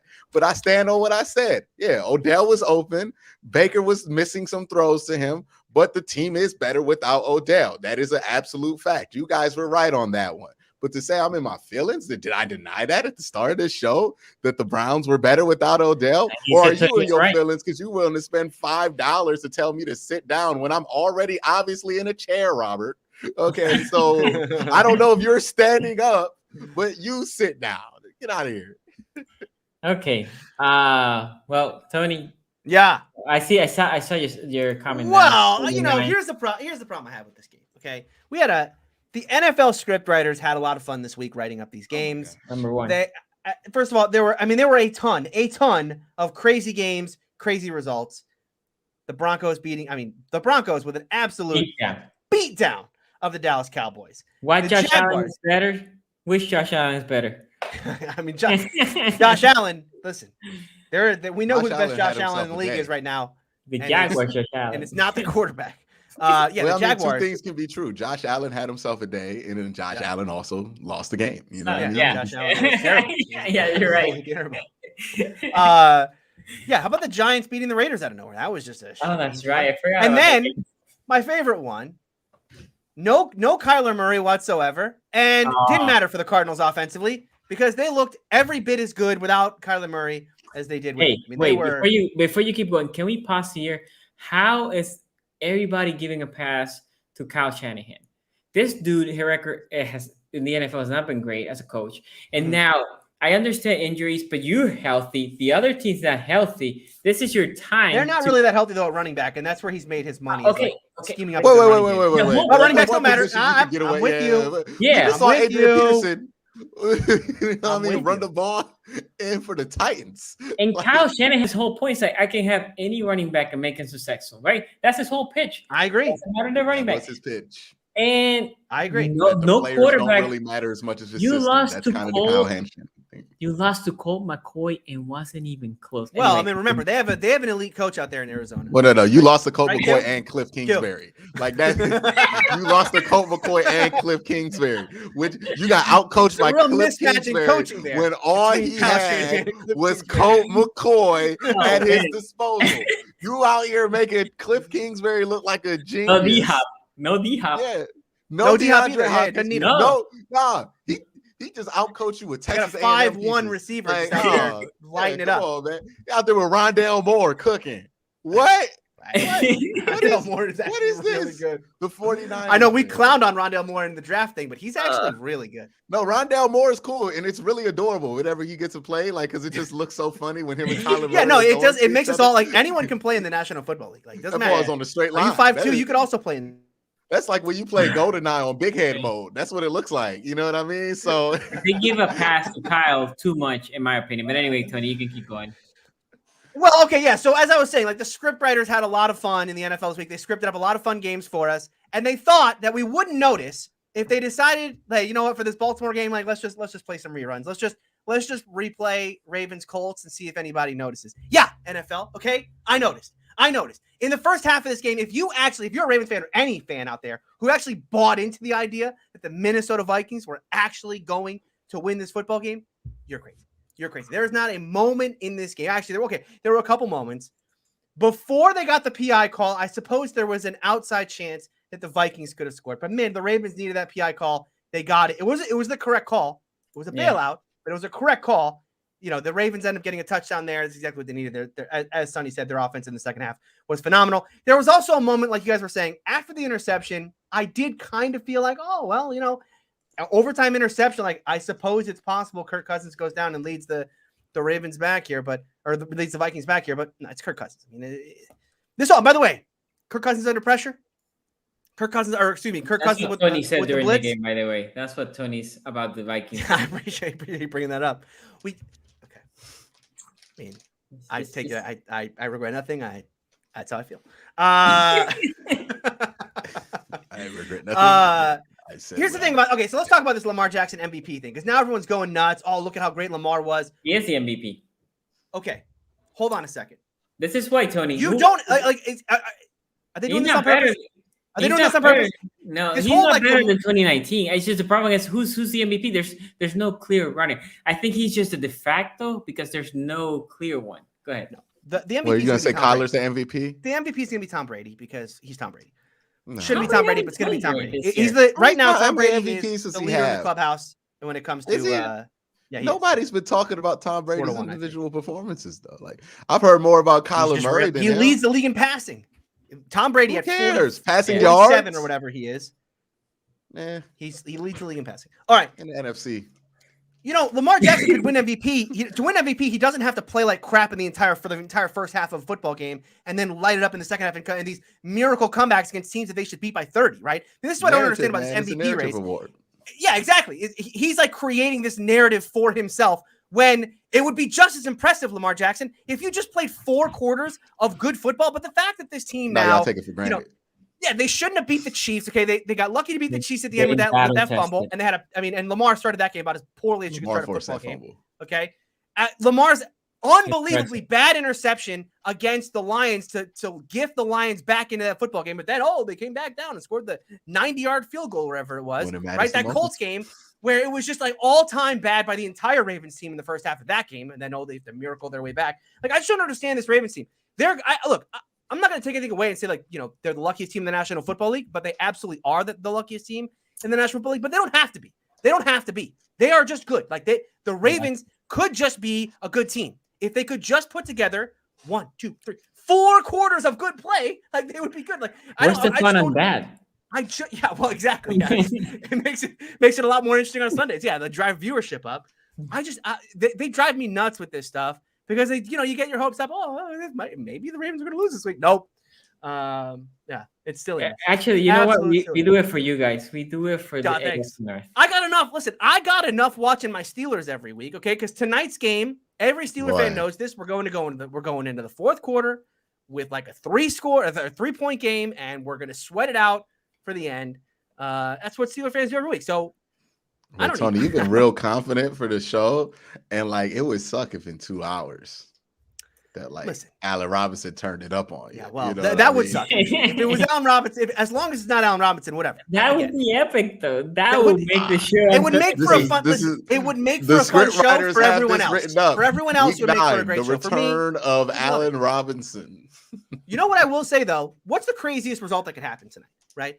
If the Steelers lose to the Bears, is it really going to be all that surprising? We've seen the Steelers lose to dumb teams all the time. No, but it would actually in a crazy week in the National Football League. Am I crazy for saying that tonight might we see an absolute blowout by the Pittsburgh Steelers? Because when we think about the scenarios which are the craziest, this Steeler team with the way that they are constructed offensively, blowing anybody out, that might be the craziest scenario. So with that in mind, but it would be crazy if the Bears and give me -7 tonight. blew you Put it on out. my card. Steelers -7 for tonight. Put it on my card. Let's ride. Let's ride, Steelers. Okay, Q, I'm gonna let you read this, address it, and then keep going with the Ravens. He said, "Lonely Life, $5 isn't even enough for a foot long anymore. Didn't watch from the beginning, but watch you for years. Own your history. It's documented." Wow. All right, Robert. All right. I'll put you in the pack too with Joe Burrow. Go ahead. What do you think about this Ravens? And we'll take the super chat after that. Go ahead. Oh, yeah, the Ravens. I mean, like, have we not seen this story before? This is like every Ravens game, almost every week. They go down. They look bad. It's probably Lamar. Lamar Jackson is the reason they are in all of these close comeback games, and he's the reason they're winning these games too. Like, it is Josh Allen last year, right? Where Josh Allen would be every single reason the team was in a close game and every single reason the Bills were one of the best teams in football. Like, it is one of those things where Lamar just is having one of those years where the offensive line isn't really backing him. The wide receivers are okay, and he's able to do enough there with them when he gets some time or when he creates some time. But, it's not consistent enough to where he could just blow a team out and play 4 solid quarters of football. And that's why ultimately he's going to win the MVP. You know what I mean? Because this is what people give the MVP for, right? Unless somebody comes out and has like a spectacular season. I know Tony brought up Tom Brady, but nobody want to give Tom Brady one more MVP. I would have does he need any? Like, it would be like giving the lottery to Jeff Bezos. Like, why? What exactly are you getting there? You know what I mean? Like, it would just be a waste of resources for everybody involved. But so no, Tom Brady's not getting any more awards. He's won enough. There's nothing left for him to get. He's going to get them all. And his award the only MVP Tom Brady honestly cares about is Super Bowl MVP at this point, right? Because I don't think he got it last year, didn't he? No. I think they gave it to Barrett or somebody like that, right? Yeah, because he wasn't. No, they did give it to Brady because they should have given it to a D lineman and they didn't. If I remember right, I'm going to look it up. Keep talking. Oh yeah, go ahead, get that up there. But yeah, when we talk about the Ravens, it's the same things, right? The defense isn't consistent. There was that one play that just blew my mind that Justin Jefferson got a touchdown on quarters coverage with 3 guys. It was like, how did he beat 3 people on this one play? How? It's literally Because- designed to not let him through. Like that was Because, one of those. yeah. I was like, The man, Ravens that are is throwing for something- content. That's how they're throwing for That, content. that is Safety. something that like Joe Woods was doing with versus the Chargers, where I was like, but like instead of it being nobody, it's everybody. Just I was like, how are there three? This is why I people like to play chasing man. him, Yeah. chasing him in quarters coverage, and it was just you look at the play, and it's like they just sat there at like the 20-yard line or whatever, and I was just so let pissed. Justin Jefferson walk by him. Like, hey, Justin, oh, wrong purple. That's not our Yeah. purple. Let's go and chase him down. That was crazy. The one That thing I was, would say the Ravens really did good, I forgot to mention, was tackling, because they had not been a good tackling team this year. And they scored. You can see like they were making an effort not to do the body slam tackles. They were just making sure square away, wrap it up. Yeah, and then like Lamar, just some of those like missed throws there on third down at the beginning of the game were just bad. Honestly, this game should never been close. There was a kickoff that kind of forced things over, and there were a couple of turnovers that made things closer than what they should have been. But this game should never been close. Yeah, I get Tony's point that Lamar comes in here, creates his own problems, and then creates the solutions for his own problems and gets the credit. But I mean, this is America, and isn't that what everybody does? They made it. No, they made a James Bond movie about this. I'm pretty sure they made a James Bond movie about this. Look, Yeah. man, you create a problem. As long Lamar as you Jackson is solve it, James we're gonna Bond act villain. like you didn't have anything to do with the problem, right? Kevin Stefanski is World getting is not all the enough. credit in the world right now for what he's doing with this offense without Odell. Like it wasn't him that was a part of the problem when Odell was in the offense in the first place, or that they kept Odell on the offense if that ended up being the 100% issue there. So, hey, you solve your own problems. You're going to get full credit. That's just the world we live in. And Lamar is going to benefit from that because at the end of the day, he's going to have like over 4,000 yards, over 1,000 rushing yards. And who's going to have a stat line that compares? Kyler Murray is probably not going to have anything that compares to that level. He might have to win. So if he ends up with like a 15-2 record at the end of the year, right, then you got to give him the MVP and he's going to get it. And he has a comparable stat line to Lamar, but I just honestly, I don't know who else is even in the running for it right now. I think Can you still give it to Kyler? Give him what Colt McCoy did. I mean, the system quarterback. How I don't valuable? know. Yeah, Kyler Murray is the system quarterback was the tweet I should have sent out over the weekend. Yeah, I mean, but to give Colt McCoy his credit, like he does have a history of He has just stepping made a in there whole and having career. 1 or 2 good games. He'll give you 1 or 2 good games. That's the Colt McCoy thing. I lived through it. It's how Colt McCoy lasted in Cleveland so long. He'll give you 1 or 2 good games. He's like Case Great Keenum. backup. Great Him and Case Keenum are very similar. They'll give you 2 games, but that third game gonna be something, boy. Like you don't want nothing to do with that third game. Those 2 games, it's like having Ryan Fitzpatrick on your roster. He's gonna give you some good stuff, but that bad stuff is gonna hit you. Okay, so we have a couple super chats here. Oh, yeah, Stefan says, I was the guy that got blocked for the 41-17 spam. Damn, that's win. crazy. Y'all Bengals lost beat Ravens. 47-16, and then y'all beat the I'm Ravens sorry. 20. I'm humble. I'm still Hootie, but really, who are they? I love That it. point differential for They y'all are not season as good just as you even thought. out. That Yeah. even out. Remember they were talking about the Browns' point differential being a problem for them, why they weren't so good. Well, their point differential just flattened out after this week. Ravens' next 2 games are Dolphins and Bears, which they'll handle well, in my opinion. So trash. But they have tough stretch of games: Bengals, Steelers, always close. Browns, Packers, Bengals, Rams, and Steelers. Yikes! I would say this: the Dolphins game, although they're not a great opponent, is a road game on a Thursday night. I'm gonna The pick the line Ravens. for that game is but- closer than you would think. Yeah, Thursday night on the road. Home game on never Thursday. easy. It's That late was in a the year, road. so it's more Yeah. likely. It's on the road. It's in It's on Miami. the road for us. Yeah. Yeah, that's what I'm saying. But at least it's later in the year, so it's less likely that the advantages kick in. But it's still not good. Them early year home Thursday night football games almost impossible to lose, Okay, and then statistically speaking. I think this is the last super chat. Isn't Lamar on pace for 4K passing yards and 1K rushing yards? I will say this for Joshua Hunter. Shout out to you. Thank you for the donation. You might be right, but he also has been throwing a massive amount of picks this year. Lamar, yeah. And I Now, how agree. many picks does he have? I'm not sure, but he got 2 more last week. in interceptions because I know. No, he's got 7. Like 7. Yeah, I was gonna say he has like 7. 7, and his interception percentage, meaning that the percentage of passes he throws that are interceptions is 2.6, which actually not that bad. It's 12th worst in the league. I would say this Burrow's the Burrow only is one at with 3. double digits, right? Yeah. Burrow's at 3.8, the 3rd worst in the league for interception percentage. That's not So good. this week for me, because I had criticized his interceptions, but this week I felt like the 2 were great plays by the defense versus him making the wrong deep. So yeah, Sam Darnold's been throwing to the other team. But anyway, for me, touchdowns, the Ravens, they still let them play. My bad. The Ravens definitely have a tough end of the year stretch. If they make it throughout that and win the North, then they definitely gotta deserve it. And Lamar Jackson, I see Tony's point, but dude, I mean, this O-line, if you go watch back that game, and that D-line was manhandling our O-line first. Second, tell me how many games you win when the other team has a +2 in the turnover margin and a kickoff return. I have the stat for that. You usually lose those games. The Vikings are, I think, one of the only teams in NFL history that's ever lost 2 games in a season where they had 2 turnovers. They got 2 turnovers and they didn't turn the ball over.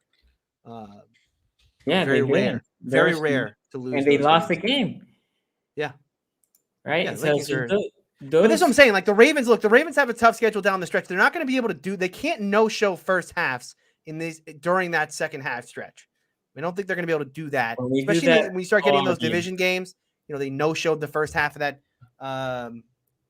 Bengals game. They didn't really no-show the first half of that Bengals game. That game got away from them the second half. Yeah. But yeah, if they no-show these division games, they're not coming back in those games.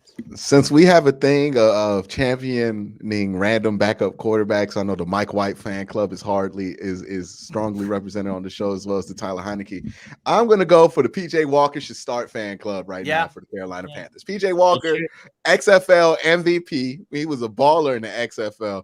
He should be playing for the Carolina Panthers right now because Sam Darnold looks like Sam Darnold. He got injured. So I wouldn't be surprised if PJ Walker starts. That he's never gonna get that job back. He's gonna get reverse Tyrod. There is calls for Darnold to be benched. So he sucks right now. He's very bad, and this is hurting. Really hurting Joe Brady. Was that he was good at the first 2 games, right? He didn't have any interceptions the first 2 games. Isn't that right? Like the first 2 or 3 games, he did not have. It was like the first 3 games. Then were they 3-0 to start the year? Okay, so in the last 5 weeks, he's thrown 11 interceptions. Yep. And probably like 2 touchdowns. Yeah. That must be miserable football to watch. Oh, let me see what the box score. Let me see what the spreads are. Hold on 1 second. Well, go ahead. Okay, so he in the first 3 games that they won, he threw just 1 interception. 3 touchdowns, 1 interception in those games. And then he's thrown 2, 3, 1, 1, 0, 3. That's his stat lines in all the. In the one he threw 0, he threw no touchdowns, right? That's right. That was the win over. How many touchdowns has he thrown recently? I see 0 for the last 3 weeks. Yeah, 2, 1, 1, 0, 0, 0. Jeez. Yeah, this is really hurting me. Joe Brady should be a head coach somewhere soon. Hype train. Joe Brady, of course, is the one who. Yeah, he's the one who fixed Joe Burrow at LSU. Yeah, they swore he was fixed. They were like, "Yeah, just Sam Darnold's fixed. He just gets rid of toxic New York, and he looks like Sam Darnold." Yeah, he went back. PJ Walker. What a weird draft class that ends up being, by the way. Because obviously, okay, we'll put Baker aside because that will derail the show. But the rest of that class, right? You got Darnold, bust. Josh Rosen, all-time bust. And the 2 guys in that class that were most soundly criticized, right? Josh Allen, all he is a big arm. He's going to be a bust. He ends up being right now, the best. And then Lamar, second best. Second best. Well, yeah, second best behind Lamar. Yeah. The best of that bunch at the top, and then Lamar ends up being the best. Well, I think the most interesting thing about that 2018 draft class is also this: the 2 quarterbacks that were at the beginning of that draft cycle, right? If we talk about the beginning of that college football year, the talk was, are you going to go Darnold or are you going to go Rosen? Right. That was the real conversation. Josh Allen, I remember, was a dark horse before this college football season had started. Yeah, I think he had an okay year. He didn't really have a great year. So the noise didn't get ratcheted up for him until the draft process where people got his talent under wraps here. And Lamar was always kind of not in the conversation because people just didn't look at him like a quarterback that would go top 10. So even though he was playing, he won the Heisman that year, I believe. No, he won the Heisman his sophomore year. He won the Heisman the year before. Baker had won the Heisman that year, right? Yep. So, they it's so weird, their history, because one's way older than the other, but they have like reverse history with each other, him and Lamar. But so like going into that, man, like people still at that draft were like, hey, it's Darnold or it's Rosen. Those are the two guys. Let's not overthink this whole thing. And boy, were they wrong on those two. I was one of those Rosen QB1 guys. I was all in, and obviously a lot of that was off the field with Rosen. That you can't know. That's the part of the whole draft evaluation. I mean, a lot of it was on the field too. If you can't know, you could kick it like a jerk if you're good. Like Aaron Rodgers kicks it like a jerk. There's no doubt about that. But Aaron Rodgers is really good at football, so he's allowed to kick it like a jerk. Like you can kick it. He couldn't even stick around like a jerk. Like, you know, different level of being a jerk. Rosen could never stick. No one ever wanted him on the roster. They're not like, we're going to develop this talent. Here's what I'm saying. If Rosen were good and justified it, they would keep him on the roster. Like NFL teams keep jerks on the roster all the time. I mean, it took Antonio Brown doing some unseemly stuff all 3 times he got cut. Like, he had to go in there and call Mike Mayock something just you can't even say on stream just to get cut from the Raiders. You know what I mean? Like, people will deal with a jerk if he can play. The issue was he got in there acting like a jerk and he can't even play that well. And that's a death sentence. You know what I mean? Like that'll get you kicked off. You could be a jerk and you just don't fit and you can still play well and you'll get kicked off the team. If you can't contribute to winning, you ain't gonna get away with that. And that was his biggest issue. He couldn't contribute to winning. Sam Darnold's the exact opposite. He's not that good, but he's such a nice guy that people just want to keep giving him chances and chances and chances and chances. He's just not good. Baker Mayfield's gonna have the exact opposite issue. He's not gonna jive with like if it did not work out for him in Cleveland, if he came out here and laid a turd against the Bengals, it would have been rough for him if he didn't get that extension because like he's not like Kirk Cousins where people kind of root for him. He's kind of a dude who you have your opinion on. So you can kick it like a jerk, like Josh Rosen, because Aaron Rodgers has been in the league for a long time, and we have known this man is a jerk. Okay, this man has always been a jerk. Like whether you like Aaron Rodgers or not, he's a jerk. Part of the reason you like him is because he's a jerk. All right, so you can kick it like that, but you can't stay. Ben Roethlisberger's a jerk. Nobody cares because he was a much bigger jerk when he was a rookie or when he was younger. Yeah. He's calmed down. He was good enough that they were like, mellowed out.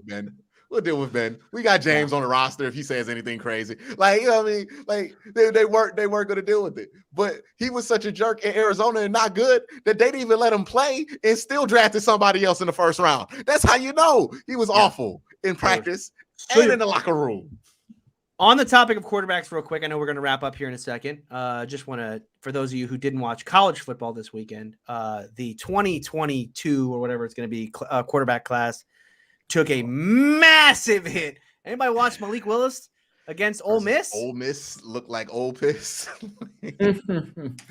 Tony, you're looking for a quarterback. And listen, Malik Willis, I was second round. I was okay, but not super excited about Malik Willis. Now I'm not saying I'm all out on Malik Willis with 1 game sample size, but man, he was bad against the best team he's played all year. Still a Matt Corral guy, but man, even Corral hasn't been great. And it's the more college quarterbacks I watch this year, the more I understand why Tomlin said when Ben retires, we're gonna go with a vet. We're going to go with a vet. There's literally nobody. I haven't heard anybody talk about Sam We'll take Howell. our chances. I know Rattler. I don't know what the situation is with him, but his teammates hate him. So, like, he's gone. Yeah, he's not. I don't know. Do you draft him at this point? No, like, he's not. He can't come out. He can't go. No, he's going to transfer out. He's going to transfer, yeah. He's undraftable right now. Where are you going to transfer to? He's already at Oklahoma. That's the transfer spot for a quarterback. Yeah. You can't leave the jump spot. Like, where's he going to go? I don't know if you saw the super chat that just came in. It's a time travel. This is one from 2020. All the Steelers wins have been lucky. So I don't know. I didn't realize we were still getting super chats from the 2020 season. This year's Steelers team came in a year late. Yeah, it came in a year too late. It's like, yes, I agree. Those wins over. I was like, yeah, it's super late, bro. If he named himself after James Washington. Okay, guys. Is so one team thing lucky? I'll say, One thing I will say, let me read the super chat. Richie Incognito was completely canceled and removed from the league for being a literal bully at one point, and still came back and played in 2020. They deal with jerks all the time. They deal That's a with little jerks different. all the time. Myles Garrett smacked somebody in the head with a helmet, like, and he's still back. Like Vontez Gregory. Perfect. Remember Vontez Gregory? Perfect's whole career, James Harrison's Randy whole Gregory, career, Joey Porter's entire James career. Harrison is he's just like surly, however you want to say. You know what I mean? Like, just I'm doesn't like not to be going to around say anything people. mean about James You know? Harrison, You but know? I'm pretty sure Not nobody around else him, you're is not. for the same reasons. Don't nobody want them problems with James Harrison. All right. But Joey Porter, was he not a jerk his entire career? Bart Scott? Like, you Bart can Scott's be a awesome. jerk if you can play well. You know what I mean? Like, it just Can't is wait. what it is. A lot of these dudes out here, just straight jerks. Straight jerks. Ray Lewis dancing right before the game. That's a jerk move, but he's so good, we don't even register it as being a jerk. We just register it as Ray Lewis is a cheater. Ray Lewis. Ray Lewis He not a made jerk, he's them. a cheater. You know how much of a jerk Ray Lewis is? He made them bring out real grass because they got fake turf so he could do his little move in pregame. Yeah. That's some jerk stuff right there. Mhm. But guess what? And they He make him Ray buy the Lewis. deer antlers So- fight too, or no? All right, Make Soul you- Chain. Yeah. go ahead. Next quarterback draft is so bad. Pittsburgh and Denver will try and bid for Aaron Rodgers this offseason, no doubt about it. Aaron Rodgers is just, I mean, he's going to cash in for sure. One other thing to talk about, I forgot. You want to know how bad next year's quarterback class is? Those of you who watch college football, you know how crazy this is. Kenny Pickett being talked about as a first-round quarterback, maybe even the first quarterback. Kenny Pickett from Pitt, who Pitt? I believe he's a fifth-year guy. He's one of those super seniors, I believe, although Oh, I could be hell wrong on no. that. And What? he's having a phenomenal year. Look, I'm not going to downplay what he's doing on the football field. He is very, very good this year. But Fifth-year senior. I believe I've seen enough of Kenny Pickett to know he's great. Kenny You know, Pickett. he's doing great things in college this year. I just don't think those things are going to translate to the National Football League, and certainly not to be a high first-round draft pick. Pick him. That's wild. What I need if the Pick the Steelers get Aaron Rodgers, I need the Steelers to go ahead with the first round, go ahead and pick a quarterback and let's relive Wait, the whole thing.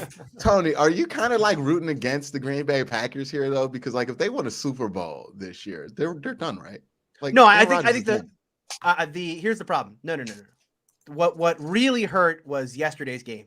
I needed Jordan Love to go out there and just light the world on fire. Make there have be a no reason not doubt. to keep him. Well, yeah, exactly. The Packers like, we don't need Rodgers. We got this kid Love. Let's go. They might push want to Love's door. rethink that one. Yeah, now, I mean, He Love looked like wasn't. Patrick Mahomes without all the good shit. I don't think he was. I don't think Love was so bad where you say, well, this, are we sure this kid can play? Like, he wasn't that bad, but it wasn't anywhere close to where, as a Steeler fan, I needed him to get Rodgers out of there and bring him over to Pittsburgh. So that's where I am. So wait, so with this Pickett guy, because somebody did bring up a good point. Baker Mayfield was kind of like a fifth-year senior kind of deal, right? But he was only a fifth-year senior. 'cause I he had mean, transferred so much. Burrow was the same. Yeah, but I would give a pass if you transferred. Is Pickett a fifth-year Pitt senior? I'm looking. Or He's been is he Pitt his like whole career. Pitt his whole career for sure. Okay, that's not good. I'm sorry, that's not good. I'm looking That's up not his. good. He's whether just or a not late bloomer. A late bloomer. He's only 23, so maybe he's not a fifth-year guy. I mean, maybe Okay. a fourth-year guy. If he's just a regular senior, okay, sometimes that happens. But a fifth year, Oh, super You senior. had Sorry, I was wrong. Super, super senior. senior. So he's had 2 years to get out, and this is gonna be the one he gonna cash in on. Yeah, bro, I know that one when I see it. And his numbers this year, the improvement he's had year over year is phenomenal, right? He went from 60%, 61% completion percentage all the way up to nearly 70. I Where know did he Brandon play? is Where when does I he see play? it. Pitt. Yeah, so you don't think the Steelers fans are gonna clam for him? Oh, they already are. Go on Steelers Twitter right now. Everybody just You tries to still talk fans themselves even into cheer this. for Pitt? I thought they were Penn State fans, whichever team's better at the time, right? Isn't that normally?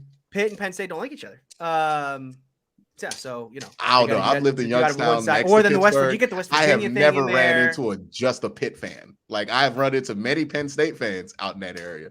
I've never ran into somebody like, yeah, I ride for Pitt. Nathan Peterman, by the way, fun fact about Nathan Peterman, my boy. I don't know. I haven't worn the hat in a while. I'm gonna be able to wear it after tonight's game. My boy Matt Peterman Canada was, took Nathan Peterman, beat Deshaun Watson and Clemson in a shootout. They scored 50 points with Nathan Peterman. That's my boy Oh, Matt the Canada. Canada. Are the Steelers throwing a 50 burger up tonight? You know what? Chalk it up. Take the Steelers over 24 points tonight. The Steelers are throwing a 50 burger. What's the prop bet on Allen Robinson, right? It was 50 yards. Right? I took the over on it, right? I took not the much. over I think on it was that, like right? 36 yards or something like that. Yeah, I think I took the over on that. I'm gonna take the over on it. Yeah, Okay, I'm gonna take the over so on that one. one thing, guys, is some people are asking, "Oh, is Monday your new day? Is Tuesday? Is Thursday? Is Friday?" This is why you need to hit the bell. It's four of flexible. us. Yeah, it's four of us. Sometimes it's hard It's to. that point of the year, we're schedule. getting flex scheduled. Yeah. You know what I mean? That's right. Yeah. Yeah, that's right. So make sure you hit the bell, subscribe, hit the bell. So then if we change the schedule, also follow us on Twitter. We'll always let you know on Twitter. We're coming live X day at this time. Make sure you follow us on Twitter. Make sure you subscribe to the channel.